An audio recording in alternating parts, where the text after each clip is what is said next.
नमस्कार दोस्तों, स्वागत है आपका योगी इन्फो में। दोस्तों, क्या आपने कभी सोचा है अगर अचानक आपके शहर के होटल, ढाबे, रेस्टोरेंट बंद होने लगे तो क्या होगा? दोस्तों, अफरा तफरी का माहौल बन जाएगा क्योंकि ये एक एसेंशियल प्रोडक्ट है। खाने के बिना तो कोई रह ही नहीं सकता। और दोस्तों, ये सच है। मुंबई में लगभग 20% रेस्टोरेंट बंद हो चुके हैं और ऐसा ही कुछ हाल है अन्य शहरों का, जैसे बेंगलुरु, दिल्ली, चेन्नई। सभी शहर में कुछ ऐसा ही हाल है जहां रेस्टोरेंट, होटल धीरे धीरे बंद होते जा रहे हैं। तो आखिर में इसके पीछे की वजह क्या है? भारत से लगभग 3000 किलोमीटर दूर चल रही जंग, जी हाँ, ईरान की जंग और हार्मोज स्ट्रेट की रुकावट अब भारत के लिए किचन तक की समस्या बन चुकी है। लेकिन दोस्तों, असली सवाल यह है कि क्या भारत में एलपीजी गैस का बड़ा संकट आने वाला है और क्या यह घटना हमें एक गंभीर एनर्जी वार्निंग दे रही है? आज हम समझेंगे यह एलपीजी संकट कैसे शुरू हुआ और इसका भारत की इकोनॉमी और फ्यूचर एनर्जी सिक्योरिटी पर क्या असर पड़ेगा। दोस्तों, दुनिया की एनर्जी पॉलिटिक्स में एक जगह बहुत ही महत्वपूर्ण जगह है जिसका नाम है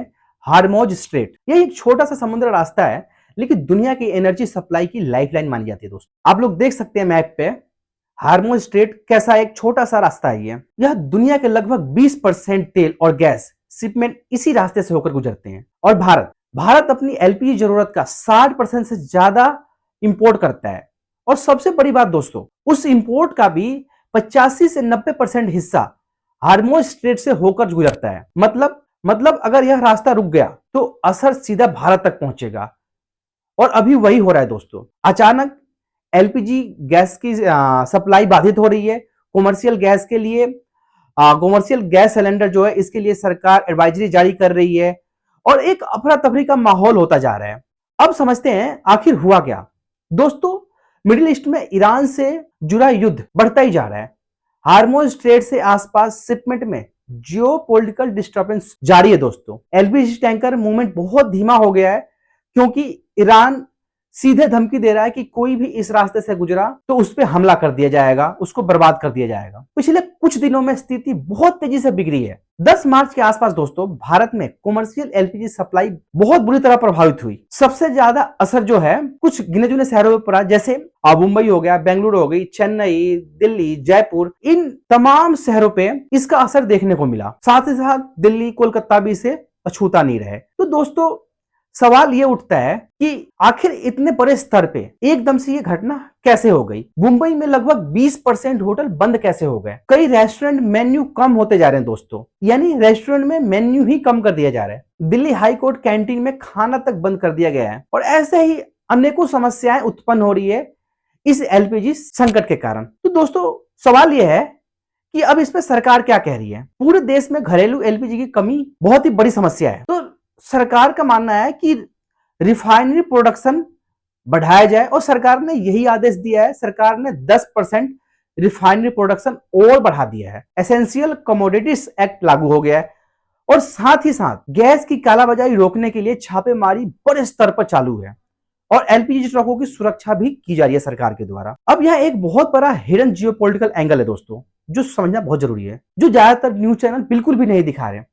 असल समस्या एलपीजी शॉर्टेज नहीं है, बल्कि इंडिया एनर्जी डिप्लोमेसी है। जी हाँ दोस्तों, भारत ऑयल, गैस, एलपीजी इन तीनों में मिडिल ईस्ट पर बहुत ज्यादा डिपेंडेंट रहता है। और जब मिडिल ईस्ट में युद्ध होता है तो सबसे पहले एनर्जी सप्लाई चेन बाधित होती है।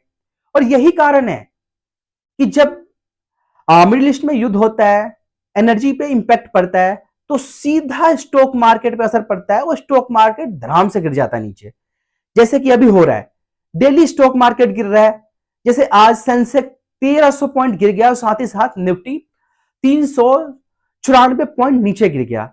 इसे जितने भी शेयर होल्डर है वो बहुत बड़ी संख्या में इनको नुकसान हुआ है, पैसे डूबे आज के समय में। क्योंकि इन्वेस्टर को डर है अगर हार्मोज स्ट्रीट ज्यादा समय तक बंद रहा तो एनर्जी क्राइसिस और ज्यादा गहरा हो सकता है। दोस्तों, इस घटना का असर सिर्फ भारत तक सीमित नहीं है, पूरी दुनिया प्रभावित हो रही है इस घटना से।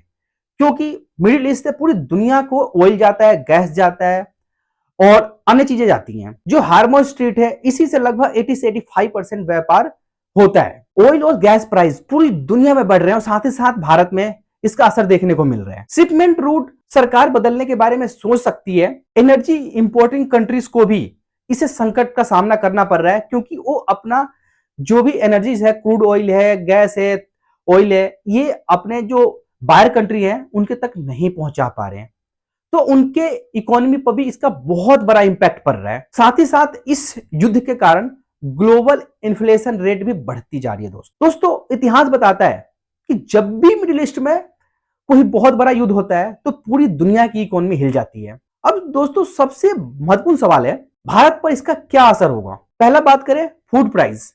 अगर एलपीजी की कमी जारी रहती है तो होटल, ढाबे, कैटरिंग सबकी लागत बढ़ेगी, मतलब खाना महंगा हो सकता है। आपका बड़ा पाव, चाहे दाल मखनी, रोटी, नान, छोले भटूरे, मतलब आप जितनी भी एसेंशियल प्रोडक्ट कहें, खाने की चीज कहें, उन सभी चीजों के रेट बढ़ सकते हैं, जिससे कि सीधा आम जनता पे इसका प्रभाव पड़ेगा। दोस्तों भारत का रेस्टोरेंट इंडस्ट्री लाखों लोगों को रोजगार देता है, और अगर गैस की सप्लाई रुकी तो छोटे ढाबे बंद हो जाएंगे और रोजगार भी प्रभावित होगा। बात करें एनर्जी सिक्योरिटी वार्निंग की, तो यह घटना भारत को एक बड़ा संदेश दे रहा है कि हमें जरूरत है डोमेस्टिक गैस प्रोडक्शन बढ़ाने की, अल्टरनेटिव एनर्जी सप्लाई ढूंढने की, स्ट्रेटेजिक एनर्जी रिजर्व रखने की। दोस्तों अब इसमें गवर्नमेंट स्ट्रेटेजी क्या है? दरअसल सरकार अब इमरजेंसी स्टेप ले रही है, जैसे रिफाइनरी आउटपुट बढ़ाना, चाहे कोल सप्लाई बढ़ाने की योजना, जैसे एसेंशियल कमोडिटीज एक्ट लागू करना,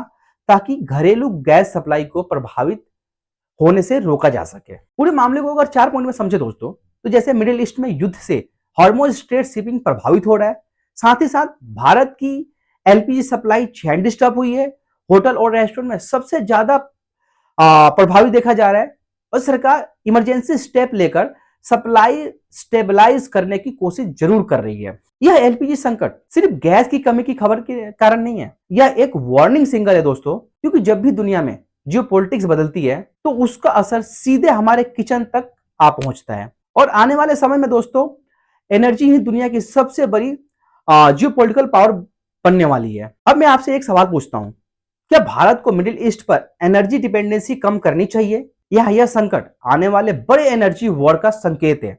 अपनी राय कमेंट बॉक्स में जरूर लिखें। और अगर आप ऐसे ही जियोपॉलिटिक्स, इकोनॉमी, वर्ल्ड अफेयर को आसान भाषा में समझना चाहते हैं तो चैनल को सब्सक्राइब करना बिल्कुल भी ना भूलें। और अगर ये वीडियो अच्छी लगी हो तो वीडियो को लाइक करें और दोस्तों में शेयर जरूर करें।